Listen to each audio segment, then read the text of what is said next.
रेहान अल्लाहवाला कैसे इंसान है? देखिए, हर आदमी, हर इंसान अलग तरीके का होता है और डिपेंड करता है कि आप उसके साथ किस सिचुएशन में हैं। फॉर एग्ज़ाम्पल, अगर आप अपने पेरेंट्स के साथ, सिर्फ फादर के साथ अगर आप घर में रहते हैं तो वो आपके साथ अलग तरीके से होंगे। अगर आप उन्हीं के कारोबार में उनकी हेल्प कर रहे हैं तो वहाँ पे उनका नेचर और उनका काम करने का तरीका, आपके साथ बात करने का तरीका थोड़ा सा डिफरेंट होगा। इसी तरीके से रेहान साहब, अगर मैं एक सिंपल सवाल हो कि रेहान साहब कैसे आदमी हैं, तो रेहान साहब बाकी लोगों के मुकाबले में बहुत ज़्यादा अब उनसे मुख्तलिफ़ हैं। मुख्तलिफ़ इसलिए मैं कहूँगा क्योंकि उन्होंने इतनी सारी चीज़ें और काफ़ी छोटी उम्र से काम स्टार्ट करना शुरू किया, ट्रैवलिंग स्टार्ट करी और चीज़ों को देखते रहे, अपने घर में, कंपनी में, मुल्क में आके उनको इम्प्लीमेंट करने की कोशिश करते रहे। इस वजह से वो थोड़े से बाकी लोगों के मुकाबले में मुझे मुख्तलिफ़ लगते हैं और मुख्तलिफ़ हैं। अगर आप किसी इंसान को अच्छी तरह जानना चाहते हैं, समझना चाहते हैं, तो कहा जाता है कि आप उसके साथ खाना खा लें, खाने पे चले जाएं, या उसके घर चले जाएं, या उसके साथ ट्रैवलिंग स्टार्ट कर दें, उसके साथ सफ़र करना स्टार्ट करें। अगर किसी का घर आपको देखना हो तो आप उसके ड्राइंग रूम को नहीं या बेडरूम को नहीं, आप उसके वॉशरूम को जाके देखें तो आपको पता चलेगा कि ये किस तरह का इंसान है। अगर आपने किसी इंसान को समझना है तो आप उसके साथ ट्रैवलिंग स्टार्ट करें तो आपको पता चलेगा कि हाँ,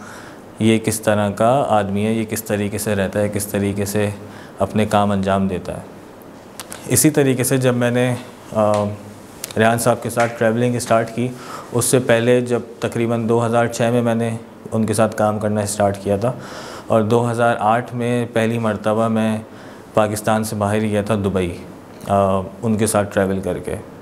जिस तरीके से वो हमारे साथ ऑफ़िस में रहते हैं, जब हमने ट्रैवल किया उनके साथ तो पता चला कि वो बिल्कुल मुख्तलिफ़ हैं। वो हमारे साथ, क्योंकि मैं पहली मर्तबा ट्रैवल कर रहा था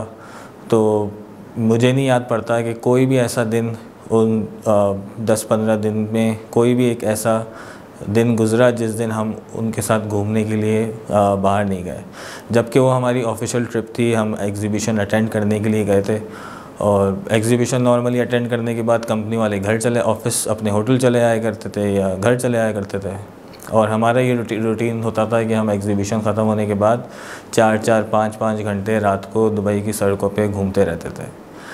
और सिर्फ घूमते नहीं थे, बल्कि उन्होंने कोई भी ऐसा दिन नहीं गुज़रा कि वो कहीं बाहर खाना खाने के लिए ना लेके गए हों, कहीं नई जगह पे ना लेके गए हों। जिन बिल्डिंग्स या जो चीज़ें हम खाली मूवीज़ में देखते थे या ड्रामों में देखते थे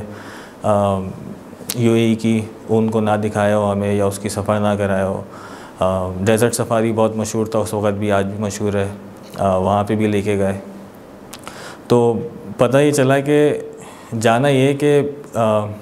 जिस तरीके से वो अपने फैमिली मेम्बर्स का ख्याल रखते हैं, वैसे ही जब ऑफ़िस वाले ट्रैवलिंग कर रहे हैं तो उनके साथ भी वैसे ही सलूक रखते हैं। अच्छा, अब कुछ लोगों को उसमें प्रॉब्लम होती है कि नहीं, जब हम ट्रैवल कर रहे हैं कंपनी के लिए या कंपनी हमें एग्ज़िबिशन में भेज रही है तो फिर एक प्रोफेशनली होना चाहिए कि हम सुबह जाएं, शाम को एग्ज़िबिशन अटेंड करके अपने होटल जाएं और उसके बाद हमारा अलग हमारी ज़िंदगी या अलग हम जो करना चाहें करें। उसके साथ हमें अलग टीडीए मिले कि भाई ये आपके डेली एक्सपेंस के लिए आपका अप्रूवल है, अमाउंट है, और हम बिज़नेस क्लास में ट्रैवल करें, ये सब चीज़ें हों। तो इन सारी चीज़ों के बरअक्स, इन सारी चीज़ों के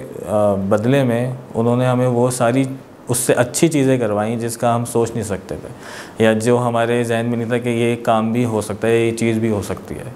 उस वक्त मुझे एक चीज़ जो उन्होंने बहुत सारी अच्छी चीज़ें करी हमारे साथ, लेकिन एक चीज़, वो कहते हैं ना कि एक छोटी सी चीज़ रह जाती है जो हमेशा याद रहती है। तो उस वक्त तनख्वाह मेरी कोई तकरीबन जहाँ तक मुझे याद है शायद 10 या 12 हज़ार रुपये तनख्वाह थी 2008-9 में। और उस वक़्त उन्होंने घर आते हुए एयरपोर्ट से हमें ड्रॉप ऑफ करने के लिए आए और जाते हुए हमें 100 दिरहम दिए कि ये अपनी फ़ैमिली के लिए शॉपिंग करते हुए जाना।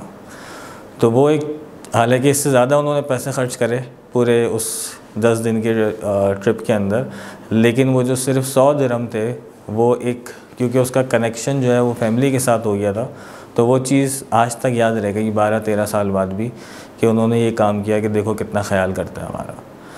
तो अब डिपेंड करता है कि आप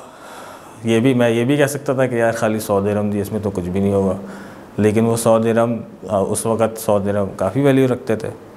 और अगर नहीं भी रखते तो आपको कुछ तो चीज़ें आपके अंदर भी होनी चाहिए ना कि आप अप्रिशिएट करें या आप उसको लिए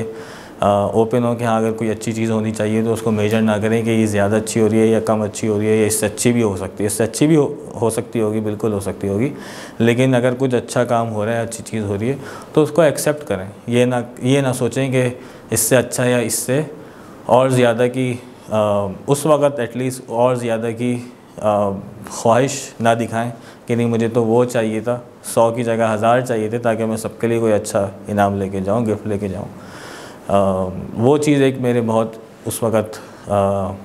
जहन में क्लिक करी कि यार एक बॉस है और पैसे दे रहा है मुझे कि तुम अपनी फैमिली के लिए भी लेके जाओ।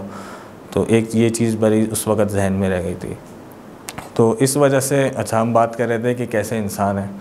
तो ये छोटी छोटी मैंने एग्जांपल्स दी इसमें, अपनी ट्रैवलिंग के बारे में बताया ताकि आप जान सकें कि ट्रैवलिंग हो या कोई भी चीज़ हो वो थोड़े से मुख्तलिफ़ इंसान हैं, मुख्तलिफ़ तरीके से सोचते हैं, मुख्तलिफ़ तरीके से चीज़ों को देखते हैं, इस वजह से मुख्तलिफ़ काम करते हैं। अब जिन लोगों को पसंद है कि उनके साथ कुछ नया हो या जो लोग तैयार हैं नया करने के लिए या नई चीज़ें एक्सेप्टेंस के लिए, तो वो बिल्कुल आएँ कंपनी में, उनको ज्वाइन करें, उनके हेल्प करें